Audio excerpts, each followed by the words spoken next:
Здравейте, проклети хора! Как сте? Какво правите? Как върви живота? Така, здравейте на всички!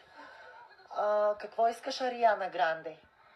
В момента, Ари, не мога да се занимавам с тебе, защото се пуснах на лайв. Да, пуснах се на лайв. Ако искаш, ела да говориш с тях. Не искаш да говориш, защото си високомерна ли, ма? Да ти сера в устата, да ти сера, като си високомерна. Да. Ариана Гранде.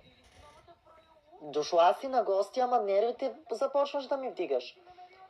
Пипаш навсякъде, без да питаш, разхвърляш. Като ще разхвърляш, моля те, поне подреждай. Не съм ти длъжна тук да ходя зад грозния ти гъс. Маха. Направо тази Ариана много разхвърлена си ти, Ариана.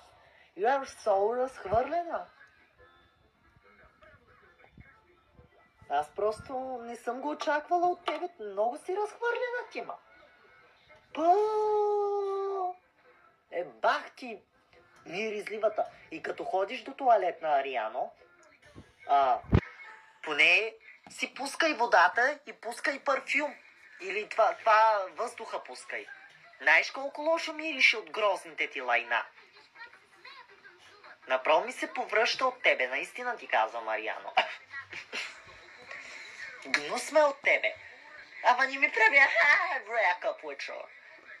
Като хората ще ми говориш. Маха. Тази Ариана Гранде, хора, направо е много, много разхвърлена. Много разхвърлена.